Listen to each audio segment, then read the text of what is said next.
ගමන් කිනිති සත්සියක් යහ පැතුම් වඩම්මන ප්‍රේමයෙන් සජ්ජායනීය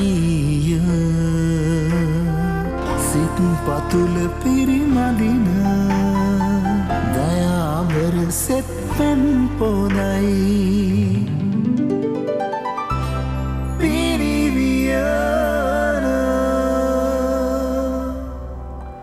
සුබෝදෑසනක් ඔබ නිවසෙන් එළියට පහළට බැහැලා කොහරි යන්නද සූදානම් වෙලා ඉන්නේ. එහෙම නැත්නම් ටිකක් නගරයට පොඩ්ඩක් යන්නද සූදානම් වෙලා ඉන්නේ. ඔබේ රාජකාරියේ ඔබේ අවශ්‍යතාවය අත්‍යවශ්‍යතාවයක් නොවේ නම් ඔහොමම ගෙදරටලා ඉන්න එක තමයි වඩාත්ම හොඳ දේ. ඒ කාර්යයත් එක්ක අපි අද ආරම්භ කරන වෙන සූදානම් මේ අඟහරුවාදා පිනිවීම. හොඳයි. අපි අද කතා කරන්න සූදානම් වෙන්නේ ඔය මම කියපු කාරණාව සම්බන්ධව තමයි මේ දිනවල අපි හැමෝම වැඩිදුරටත් කතා බහ කරන මේ කොවිඩ් අවදානම නැවතත් රටේ කතා බහට ලක් වෙලා තියෙනවා මේ ප්‍රශ්නේ. ඉතින් මේ සම්බන්ධව අපි නැවතත් සංචරණ සීමාවලට නැවතත් එළඹෙමින් පවතිනවා. මේ සම්බන්ධව කාරණා කතා බහ කරන්න අපි අද සූදානම් වෙලා ඉන්නවා.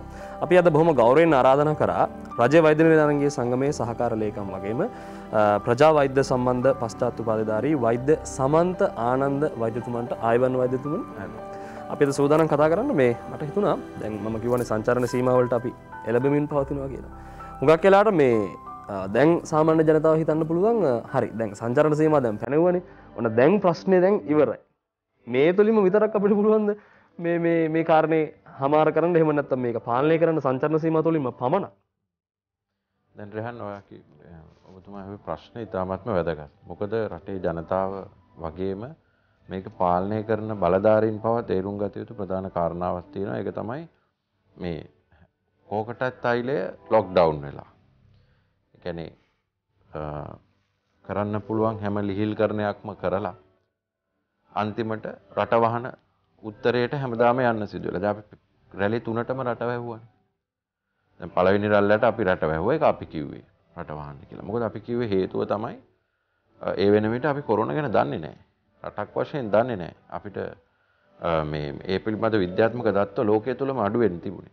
ඒ නිසා අපි දැක්ක හොඳම උදාහරණය තමයි මේ උපක්‍රමය තමයි මේ වෙලාවේ රට වහමු අපි. රට වහලා මේක කන්ට්‍රෝල් එකකට ගෙනල්ලා අපි මේක ගැන අවබෝධය ලබාගෙන අපි ලෑස්ති වෙලා ඊට පස්සේ රට ආරින්න. ඊට පස්සේ රට ආරින ක්‍රමවේදයත් අපි දුන්න එක්සිට් ස්ට්‍රැටජි කියලා. ඒ ක්‍රමයට අපි රට ඇරියා. පළවෙනි රැල්ල අපි සාර්ථකව මර්ධනය කරා. දෙවෙනි එක ආවා. දෙවෙනි එක ආවහමත් අන්තිමේදී රට වහන තත්ත්වයට ගියා. නමුත් අපි ඒ වෙලාවේ අර නිරෝධායන ක්‍රමවේදයේ වෙනස්කම් සිදු කරලා රෝහල් ධාරිතා පද්ධතිවල ධාරිතාවයන් වැඩි කරලා ඒවල ඈස්ති කරලා නැවතත් රට යථා තත්ත්වයට පත් කරගත්තා. ඒතකොට ආයෙ හිතුවා මේක මේ ජනතාවට විතරක් කියන්න පුළුවන් කාරණයක් නෙවෙයි ජනතාවත් මේක ඇතුළත්. ආයෙ හිතුවා දැන් හරි කියලා. කියන්නේ කොරෝනා සම්බන්ධයෙන් නිසි අවබෝධයක් නොමැතිකම මෙතන තියෙනවා. සහ කොරෝනා සැහැල්ලුවට ගන්න. ඔය දෙකම කරන්න බෑ. ඒක නිසා අපි ආපහු හොඳට අවුරුදු කෑවා. අපි පුනා කිව්වා මේ අවුරුදු කාලය හොඳට පාලනය කරන්න කියලා. මොකද ජන ඒකරාශීම් වෙනවා. ජනයා නිදහසේ සැරිසරනවා. එකට එකතු වෙනවා. එතකොට මේ රෝගය තුරන් වෙලා තිබුණේ නැහැ. පාලනයක් වෙලා විතරයි තිබුණේ. පැතිරීම කියන එක අහන්න දෙයක් නැහැ. නමුත් ඇහුවේ නැහැ. අපි දිගින් දිගටම කිව්වා අවුරුදු කෑවොත් ඒකේ ප්‍රතිඵල සති දෙකක් තුනක් යනකොට විඳින්න පුළුවන් කියලා. ඉතින් ඒකට මේ මහා ලොකු විද්‍යාත්මක දැනුමක් අවශ්‍ය නැහැ ඔය කතාව කියන්න. හරිම සරල විදියකට කියතේ. ඕනිම කෙනෙකුට තේරෙන. ඒ ඇහුවේ නැහැ. ප්‍රීතියෙන් අවුරුදු කෑවා. දැන් අපිට ඒකේ ප්‍රතිඵල ලැබිලා තියෙනවා. දැන් ඒක ගෙවා ගන්න බැරුව අපි දඟලනවා. ඒකට ආයේ වහමු රට. දේශපාලඥයන් පටන් ගන්නවා රට වහමු කියලා. මේ සියලු ජන ඒක රාශී වීම කරන්න පුළුවන් හැමදේම කරලා අන්තිමේට එනවා රට වහන තැන. ඊට පස්සේ රට වහනකොට තව කට්ටියක් කතා වෙනවා. මේ මිනිස්සු කන්නේ කොහොමද? සාමාන්‍ය එදිනෙදා ජන ජීවිතය ගත කරගන්නේ කොහොමද? ඒතර අපි හැමදාම දෙපැත්තකට බෙදිලා තර්ක කර කර ඉන්නවා. රටක් වශයෙන් අපි ගොඩ යන්නේ නැද්ද? එතකොට අපි රටක් වශයෙන් මේකේ ඉවරයක් දකින්නේ නැද්ද අපි? ඉතින් ඒක නිසා මේකට වඩා බුද්ධිමත් වෙන්න ඕනේ. ඒතකොට රජයේ වෛද්‍ය නිලධාරීන්ගේ සංගමයට මේ තුන්වෙනි රැල්ල පටන් ගන්නකොට අපිට දැම්ම නඩු දාලා අපිව හිර කරා. එතකොට මෙතෙක් කල හඬ නගපු අපිට නීතිමය කාරණා නිසා අපිට සිද්ධ වුණා නිහඬ වෙලා පැත්තකට වෙලා ඉන්න. ඒ නිසා එතන දැඩි බලපෑමක් වුණා. දැන් අපි නීතිමය උපදෙස් මත නැවත මේ කරලියට ඇවිල්ලා තියෙනවා. අන්තිම මොහොතේ හරි එන්න ලැබීම අපි සන්තෝෂ වෙනවා. මොකද අපේ ඒක හැන බලාපොරොත්තු මේක කන්ට්‍රෝල් කරලා දෙන්නේ. එතකොට දැන් මේ වෙලාවේ ඔබ අහපු ප්‍රශ්නය දැන් අපි සංචරණ සීමා විතරද? මේක දෙකක් තියෙනවා. දැන් සංචරණ සීමා දානවා. සංචරණ සීමා දාලා අපි කියන පළාත් සංචරණ සීමා පනවනවා අද හෙට රාත්‍රී මධ්‍යම රාත්‍රී 12 ඉඳලා. ඔහොමනේ යන්නේ. හැබැයි පහවද උදේ ඉඳලා සංචරණය වෙනවා. සීමාව ප්‍රකාශ වෙනවා මේ රූපවාහිනී. පහවද උදේ පත්තරේ සීමා පැනවලා කියලා දන්නවා. හැබැයි පැනෙව්වේ කාටද කියලා තේරෙන්නේ නැහැ. මොකද සියලුම සංචරණ ඒ විදිහට වෙනවා. කිසිම සීමාවක් නැහැ. රජයක් විසින් රජයේ ගත යුතු තීන්දුව తీරන හරි වෙලාවකදී ගත්තත් මට හිතෙනවා ජනතාවට වැඩි වගකීමක් තියෙනවා. මම කියන්නේ රජයේ තීන්දුව తీරන ගත්තා හෝ නැත ජනතාවට වගකීමක් තියෙනවා වෛද්‍යතුමනි තමන්ගේ යුතුයකම සහ වගකීම ඉටු කරමින් තමන්ගේ ආරක්ෂාව තමන් සලසා ගැනීම පිළිබඳ නේද? ඒක ඇත්ත. දැන් ඇත්ත වශයෙන්ම මේකයි මම කිව්වේ මෙතන මේක මේ කාණ්ඩ තුනක් ඉන්නවා මේකේ. එකක් රජය. රජයේ ප්‍රතිපත්තිමය තීරණ ගන්න ඕනේ. ඒක සම්බන්ධයෙන් රජයේ ප්‍රතිපත්තිමය තීරණ ඇත්ත වශයෙන්ම ගන්නවා. යම් යම් තැන්වල ප්‍රමාද වීම තියෙනවා. ඒවා අපි ඉදිරියේදී විවේචනය කරන්න බලාපොරොත්තු වෙනවා. එහෙම තිබුණත් නමුත් තීරණ ගන්නවා. ඊළඟ කණ්ඩායම තමයි සෞඛ්‍ය අංශය ඇතුළු යුද හමුදා පොලිසිය ඇතුළු ඒ කණ්ඩායම. මේක කන්ට්‍රෝල් කරන්න ඉන්න කට්ටිය. එතකොට ඒ කට්ටියත් තමුන්ගේ රාජකාරී හැකියපමණින් කරනවා. නමුත් අපි දකිනවා පැටලෙවිල්ලකුත්. ඒ කියන්නේ එකිනෙකාගේ රාජකාරී පටලවා ගන්න තැනුත් තියෙනවා.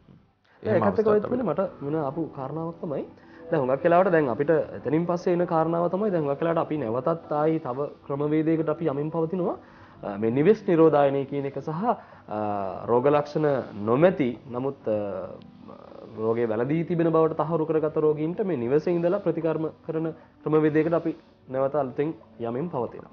එතකොට ඒ වගේ වෙලාවකදී හුඟක් වෙලාවට සාමාන්‍ය ජනතාවට ප්‍රශ්නයක් තියෙන්න පුළුවන්. කොහොමද අපේ ගෙදර ඉන්න මේ කොවිඩ් රෝගියා අපි හරියට කළමනාකරණය කරගන්න මෙයාට කොහොමද අපි හෙදකම් කරන්නේ කියන දේවල් පිළිබඳව ප්‍රශ්න ඇති වෙන්න පුළුවන්. නිවසේ ඉඳගෙන තමන්ගේ රෝගීන්ව බලා ගන්න සමීපතයන්ට.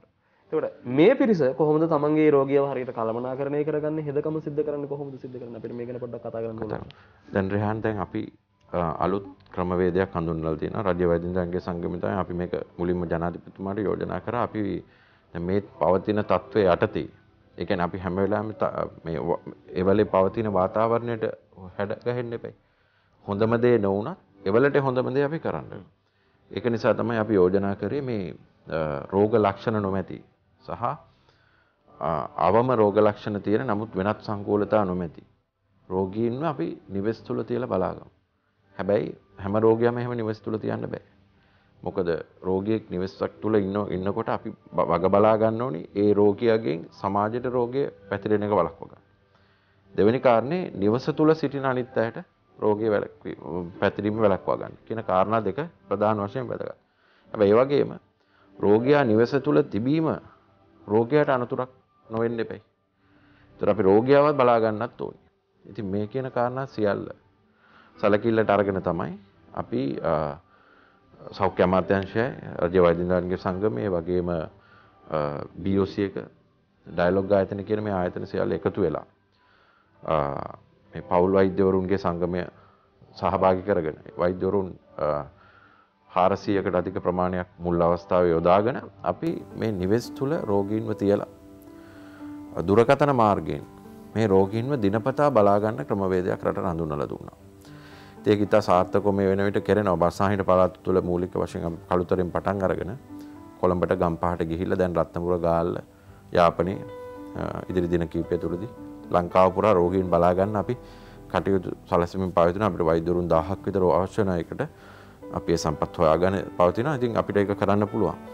නමුත් එතෙන්ට තල්ලු උනේ මට අර කාරණේ ඉවර කරන්න සංචාරණ සීමා හරියට ක්‍රියාත්මක නැතිකම. පළාතෙන් පළාතට යන එක විතරක් නෙමෙයි පළාත් තුල පවා මේක හරියට ක්‍රියාත්මක වුණේ නැහැ. ඒ නිසා අපි බලාපොරොත්තු වෙනවා මේ වෙලාවේ අර ඇඳිරි නීතියක් දාලා ගෙදරට හිර කරනවට වඩා අපිට කරන්න පුළුවන් දේවල් ගොඩාක් තියෙනවා ඊට කලින්. ඒකත් එක්ක ඔප්ෂන් එක. නැත්නම් මේකත් එක උපක්‍රමයක් තමයි. නමුත් එතෙන්ට යන්න කලින් කරන්න පුළුවන් ගොඩක් දේවල් තියෙන නිසා ජනතාව සහ ඒවා ක්‍රියාත්මක කරන බලධාරීන් ඒවා හරියට කරන්න ඕන කියන එක. ඒක මම කියලා. එතකොට දැන් ගෙදර අපි තියාගෙන බලා ගන්නවා. එතකොට ගෙදර තියාගෙන බලා ගන්නකොට ප්‍රධානම වගකීමක් තියෙනවා රෝගියාගේ සහ නිවසේයි. මොකද ඒගොල්ලෝ හරියට කරේ නැත්තම් අපි කොච්චර දුරකථනයෙන් උපදෙස් දුන්නත් කොච්චර මේක පාලනය කරගන්න හැදුවත් දැන් ඇත්ත කතාව කිව්වොත් එහෙම රෝහල් වල ධාරිතාවය ඉක්මවාගෙන යනවා. මෙතෙක් කල් අපි ජාතික රෝහල උදාහරණයක් වශයෙන් කවදාවත් කොවිඩ් රෝගීන් බලා ගන්න ගත්තේ නැහැ. අපි ඒක වෙන් කරගත්තා. අපේ දැන් රෝගීන් කාණ්ඩ ගොඩක් ඉන්නවනේ. මට සමාවෙන්න වෛද්‍යතුමනි දැන් අපි උතනට එන්න කලින් හුඟක් වෙලාවට දැන් ජනතාවට තව ප්‍රශ්නයක් එන්න පුළුවන්. අපි gedara තියාගෙන වෙදකම් කරන්න ඕනේ, හෙදකම් කරන්න ඕනේ කොයි මට්ටමේද? කොතරද සීමාව? මොන මට්ටමේ ඉන්න පිරිසද අපිට gedara තියාගන්න පුළුවන්? කොතනින් පස්සේද අපි රෝහල් ගත කරන්න ඕනේ? මෙන්න මේ ගැන පොඩ්ඩක් අපි කතා කරොත්.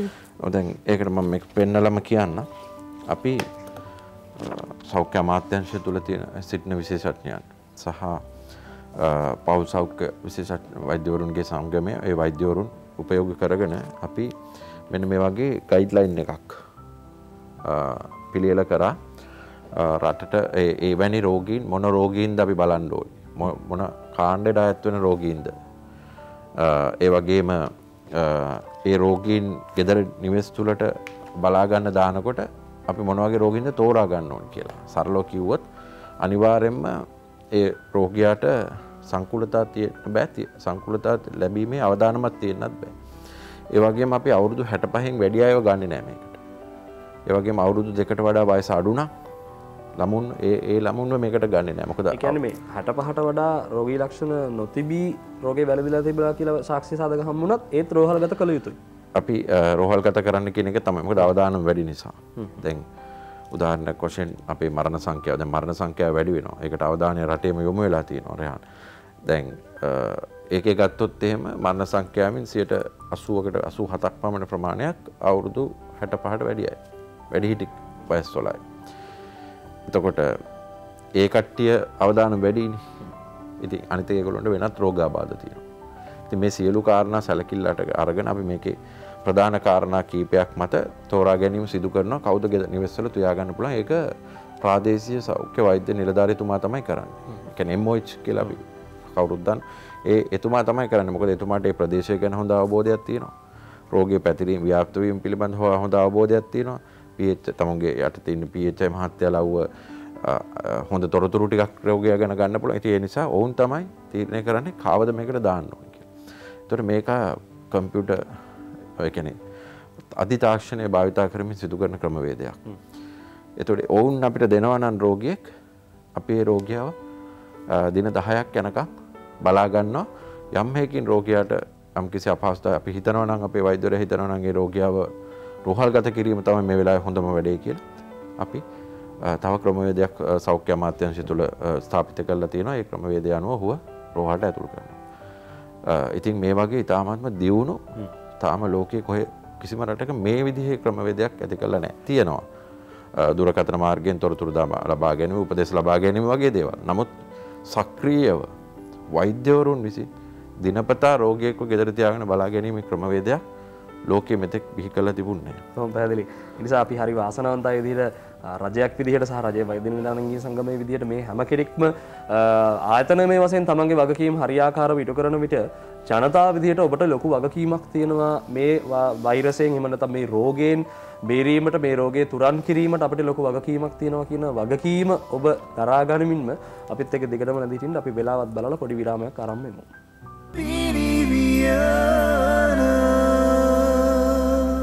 ජාතික උණුමේ නාලිකා සන්නාමයේ විදිහට අපි කතා කරමින් සිටින්නේ මේ කොවිඩ් වසංගතය හමුවේ ජාතියක් විදිහට රටක් විදිහට අපේ වගකීම කොහොමද කියන කාරණේ තමයි අපි කතා කරමින් සිටින්නේ.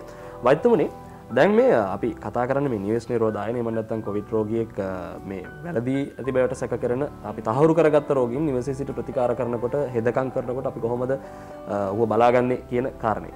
මේකෙදි නිවසේ පිරිස තවදුරටත් ආරක්ෂා වෙන්නේ කොහොමද? තව අපි උදාහරණයක් විදිහට ගත්තොත් එහෙම දැන් අපි හිතමු පුංචි දරුවෙක්ට මේ පොසිටිව් වෙලා තියෙනවා නැත්නම් කොවිඩ් රෝගේ තහවුරු වෙලා තියෙනවා අපිට බැලඳිලා තියෙනවා කියලා. එතකොට එහෙම කොහොමද මේගොල්ලොත් එක්ක ගනුදෙනු කරන්නේ? මෙන්න මේ වගේ දේවල් ගැන ප්‍රශ්න දිනන අනිවාර්යයෙන්ම ජනතාවට. අපි මේ ගැන කතා කරොත් එහෙම. රෙහන් දැන් ඒක ඉතා වැදගත්. මොකද මේ වෙලාව වෙන විට ලංකාවේ අතිවිශාල රෝගීන් ප්‍රමාණයක් නිවෙස් තුළ සිටිනවා. එතකොට ඒ රෝගීන්ට නිසි උපදෙස් ලබා දීම ඉතාමත්ම වැදගත්. මේ කාලීන ප්‍රශ්නයක් රැහන් නැහුවේ. එතකොට ඒ තුළ අපි ප්‍රධාන කාරණා දෙකක් සැලකිල්ලට ගන්න ඕනේ. එකක් තමයි රෝගියාගේ ආරක්ෂාව, අනිත් එක තමයි නිවසියන්ගේ ආරක්ෂාව. එතකොට ප්‍රධාන වශයෙන් අපි අවධානය යොමු කරන්න ඕනි කාරණයක් තමයි මේ රෝගියා නිවස තුළ සිටීම නිසා ඒ රෝගියාගේ නිවසේ අනිත් අයට රෝගය බෝවීම වළක්වා ගැනීම කියන කාරණා. ඉතාමත්ම වැදගත්. ඒ සඳහා අත් වශයෙන්ම රෝගියාට සහ නිවසේ අයට විශාල කාර්යභාරයක් තියෙනවා.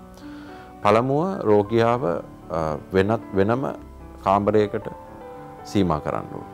ඒක අත්‍යවශ්‍ය කාරණයක්. මොකද අපි දන්නවා මේ රෝගය බෝ වෙන්නේ අපි කහින දෙයින් නැත්තම් කතා කරනකොට විසිවෙන කෙළබිදිති වලින් නැත්තම් සෙම හොටු වගේ දේවල් එළියට යාම තුලින් තමයි බෝ වෙන්නේ. ඒක නිසා රෝගියාව වෙන් කර තැබීම කියන එක ඉතාමත්ම වැදගත්. අපි නිරෝධානය කරේ අපි හොස්පිටල් වලට රෝගියාව දැම්මේ බෙහෙත් කරන්න විතරක්ම නෙමෙයි. වෙන් කර තැබීම කියන අයිසොලේෂන් එක වෙන් කර තැබීම කියන පරමාර්ථයත් ඉටු කරන්නේ. ඒතකොට නිවසේ තුල සිටිනකොට අනිවාර්යයෙන්ම රෝගියා වෙනම ඉන්න ඕනේ. කට්ටියකට එකතු වෙලා කතා කර කෑම කනකොටවත් කිසිම හේතුවක් නිසා අනිත් අය සමග රෝගියාට ආශ්‍රයයක් තියෙන විදිහක් නැහැ. ඒත් රෝගියා වෙනම ඉන්නවා කියන කාරණේ ඉතාමත්ම වැදගත්. ඒ වගේම රෝගියා භාවිතා කරන භාණ්ඩ සහ අනිකුත් දේවල් රෝගියාට පමණක් සීමා විය යුතුයි අනිවාර්යයෙන්ම. මොකද වෛරසය බෝ වෙන්න පුළුවන්. ඒ රෝගියා භාවිතා කරන භාණ්ඩවල තියෙන වෛරසය අල්ලලා අපි අපේ නහයකට ඇල්ලුවොත් ඒ තුලින් බෝ වෙන්න පුළුවන්. සම්භාවිතාව වැඩි. ඒක නිසා අනිවාර්යයෙන්ම රෝගියාට පිඟාන කෝප්පේ ඉඳලා ටවල් එක ඒ සියලු දේවල් රෝගියාට වෙන් කරලා තියන්න ඕනේ. ඒ නිසා ඒ භාණ්ඩ හුවමාරු කිරීමක් නැත්තම් එතකොට වෛද්‍යතුමනි දැන් අපි හිතමු දැන් කොයිතරම් කාලයක් යනකම් මේගොල්ලෝ මෙහෙම ආරක්ෂා සමහරවල්ලාට කියන සති දෙකක් කියනවා සති තුනක් කියනවා මාසයක් කියලා කියනවා. හරියට කොහොමද කාලය නිර්ණය කරගන්නේ? ඔය ක්‍රමවේදය කොයිතරම් කාලයක් එක දිගටම අපි කරගෙන යන්න ඕනේ කියන කාරණේ ප්‍රශ්නේ.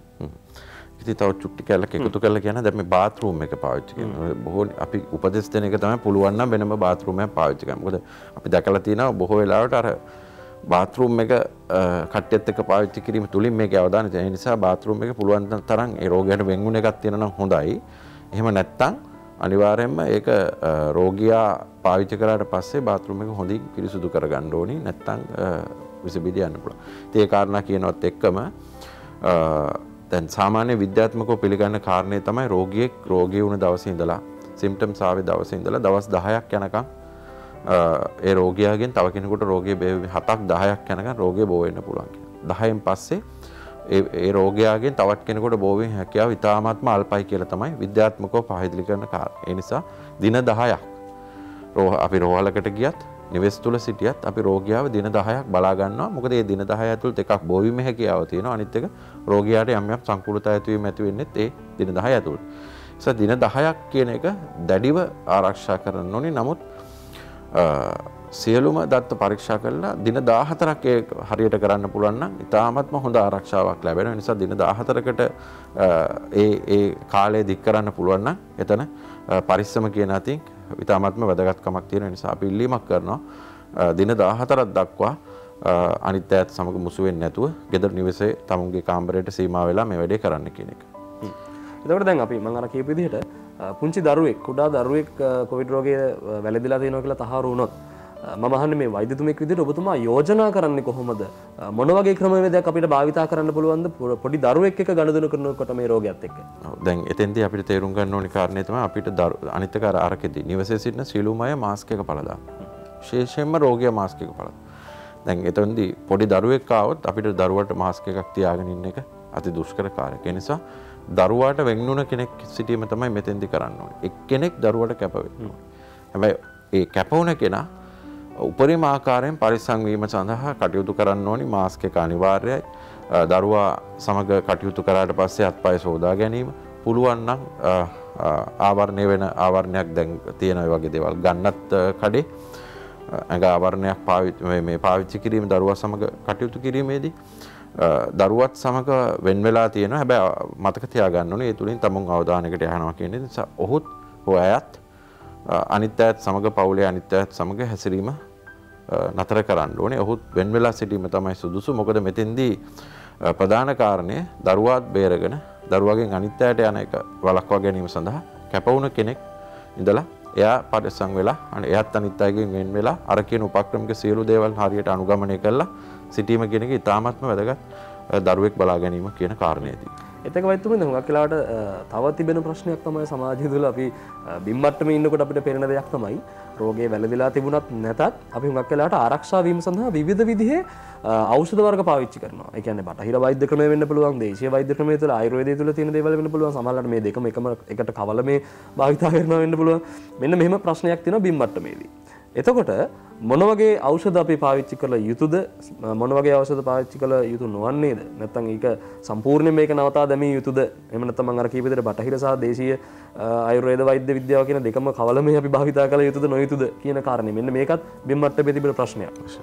දැන් ඇත්තටම රහන් එකත් වැදගත් කාරණයක්. මොකද අපි මෙතන කතා කරන්න ඕනි රටත් එක්ක දැනුම හුවමාරු කරගන්නකොට අනිවාර්යයෙන්ම සාමාන්‍ය ජනතාවගේ ප්‍රශ්න වලට පිළිතුරු දෙන්න ඕනේ. එහෙම නැතුව අපි මේ පොතේ තියෙන දැනුම ලොකු වචන වලින් හරබරව කිව්වයි කියලා ජනතාවට තේරුම් නැත්නම් මෙතන ප්‍රශ්න. මේක ප්‍රජා වෛද්‍ය ප්‍රශ්නයක්. මම හැම වෙලාවෙම කියන කාරණයක්. මේක ප්‍රජාවේ තියෙන රෝගයක්. ඒතකොට ප්‍රජාවේ සහභාගීත්වය නැතුව මේක කවදාවත් ඉවර කරන්න බෑ. නිසා ප්‍රජාවට පැහැදිලි අවබෝධයක් අපි ලබා දෙන්න ඕනේ. එතකොට ඔබ කියන කාරණේදී පළමුවෙන් ප්‍රකාශ කරන්න ඕනි එන්නත හැර මේකට තාම වෙනත් විකල්පයක් හොයාගෙන නැහැ. නිසි ප්‍රතිකාර ක්‍රමවේදයකුත් දැනට නැහැ. විවිධ ක්‍රම භාවිතා කරනවා. නමුත් මේකටම කියලා හොයාගත්තු ක්‍රමවේදයක් නැහැ. ඒ නිසා මේක නිවාරණයට බෙහෙත් නැහැ. නිවාරණය කරගන්න. ඒ කියන්නේ හැදෙන්නේ නැතුව වළක්වා ගැනීම සඳහා විශේෂිත බෙහෙත් නැහැ. දැනට තියෙන සාර්ථකම ක්‍රමය එන්නත් කරට. දැනට තියෙන සාර්ථකම ක්‍රමය එන්නත් කරන නිසා එන්නත් කරන කියන එක අනිවාර්යයෙන්ම කළගත යුතුයි. එතකොට නමුත් අපිට පුළුවන් මේකෙන් වළක්වා ගැනීම මේක හැදෙන එක වළක්වා ගැනීම සඳහා කාරණා දෙකක් ඉටු කරන්න. පළවෙනි කාරණය තමයි අපි දීලා තියෙන වෛද්‍ය උපදෙස්. ඒ කියන්නේ බෝවීම වළක්වා ගැනීම සඳහා කටයුතු කරන මම එකින් එක කියන්නේ නැහැ. දැන් පොඩි ළමෙක්ගෙන් ඇහුවත් ඔක් කියනවා. කරන්නේ නැති එකයි ප්‍රශ්නේ. පොඩි අය කරන ලොකු අය කරන්නේ. මේ එතකොට දෙවෙනි කාරණය තමයි ප්‍රතිශක්තිය වැඩි කරගන්න එක. ප්‍රතිශක්තිය අපි එන්නත දීලත් කරන්නේ ඒක. නමුත් ඇත්ත වශයෙන්ම කිව්වොත් අපේ හැම කෙනාගේම ශරීරය තුළ ප්‍රතිශක්තිකරණය වඩවන යාන්ත්‍රණයක් තියෙනවා. ඒතකොට මේ යාන්ත්‍රණය ශක්තිමත් කිරීම තමයි අපි කරන්න ඕනේ. හොඳට වතුර බොන්න ඕනේ. හොඳට කන්න ඕනේ. නිදා ගන්න ඕනේ අවශ්‍ය ප්‍රමාණයට. ඒ වගේම ප්‍රතිශක්තිකරණය අඩු කරන දේවල්. ඒ කියන්නේ අරක්කු, සිගරට්, ඒ වගේම අනිකුත් මේ ශරීරයට හානි කරන දේවල් වලින් වැළකී සිටීම. තමුන් යම් කිසි ලෙඩකට ඉන්නවා නම් ඒ ලෙඩේ ප්‍රතිකාර ක්‍රම ටික හරියටම බෙහෙත් ටික හරියට බොන්න ඕනේ. ඒ ටික කරලා විවේකයෙන් ව්‍යායාම ටිකක් කරලා ඉන්න ඕනේ. ඊට පස්සේ දැන් ඔබ කියපු කාරණේට එනවා. ඒතර වෛද්‍ය විද්‍යාවට බටහිර වෛද්‍ය විද්‍යාවට අනුව මම කියවනේ මේකට බෙහෙතක් නැහැ කියලා නිවාරණ ක්‍රමවේදයක් නැහැ, බෙහෙත් නැහැ. නමුත් අපි දන්නවා ගොඩක් අය මේ අපි සාම්ප්‍රදායික ක්‍රමවේද අනුගමනය කරන දුම් අල්ලනවා. ඉතින් කියන්නේ උගුර සෝදනවා. එවැනි ක්‍රම කරනවා. නමුත් ඒවා අපිට දීර්ඝ කාලයක් තිස්සේ අත්දැකීමෙන් ආපු දේවල්. ඉතින් අපි ඒවා වළකින්න කියලා කියන්නේ අපි බටහිර වෛද්‍යවරුන්. නමුත් ඒවා අපි වළක්වන්න කියන්නේ මොකද අත්දැකීමෙන් ලැබපු දැනුම අපිට තියෙනවා. මට සමහරවිට වෛද්‍යතුමනි මට කෙටි උත්තරයක් දෙන්න මේ ප්‍රශ්නෙට. වැඩසටහන අපි හමාර කළ යුතු නිසා විටමින් C භාවිතය සහ විටමින් C D මේ වගේ විටමින් භාවිතය සාර්ථකයිද අසාර්ථකයිද? කෙටි උත්තරයක් ඕන. විටමින් D සහ C අපේ ප්‍රතිශක්තිකරණ යාන්ත්‍රණයට ශරීරය තුළ තියෙන යාන්ත්‍රණයට උදව් වෙන මේ දේවල්. ඒ නිසා vitamin C D vitamin D ගැනීම තුලින් ප්‍රතිශක්තිකරණය වැඩි වෙන්න පුළුවන්. වැඩි කරගන්න පුළුවන්. නමුත් ඒවත් අර අධික මාත්‍රා වලින් ගන්න නැතුව සාමාන්‍ය ප්‍රමාණ වලින් ගත්තාම ඒකෙන් අපේ ප්‍රතිශක්තිකරණය වැඩි වීමට යම්කිසි රුකුලක් වෙන්න පුළුවන්. ප්‍රමාණ. බොහොම ස්තුතියි. හොඳයි අපි අද කතා කරේ මේ කොවිඩ් අවදානමත් එක්ක අපිට රටක් විදිහට තියෙන වගකීම මොකක්ද කියන කාරණේ සම්බන්ධව අපි අද කතා කරේ. අපි අද ආරාධනා කරා රාජ්‍ය වෛද්‍ය නිලධාරීන්ගේ සංගමේ සහකාර ලේකම් ඒ වගේම ප්‍රජා වෛද්‍ය පිළිබඳ සම්බන්ධව පශ්චාත් උපාධිධාරී වෛද්‍ය සමන්ත ආනන්ද මහත්මයාට මේ වෛද්‍යතුමාට අපි ආරාධනා කරා. ආයුබෝවන් ඔබතුමාට. අපි තවත් දවසක හැමෙම කතා කරමු මේ විදිහටම ජනතාව දැනුවත් කරමු. එහෙනම් අපි අද සමුගන්නට තමයි සූදානම් වෙන්නේ ජාතික උරුමේ නාලිකා සන්නාමයේ විදිහට කොවිඩ් අවදානම හැමුවේ රටේ වගකීම අපි හරි විදිහට ඉටු කරන්නේ කොහොමද කියන කාරණේ සම්බන්ධව තමයි අපි අද කතා බහ කරේ. දිගටම අපි සූදානම් මේ විදිහට ඔබව දැනුවත් කරන්නට මේ රට මේ වෛරසයෙන් මුදවා ගන්නේ කොහොමද කියන කාරණේ සම්බන්ධව.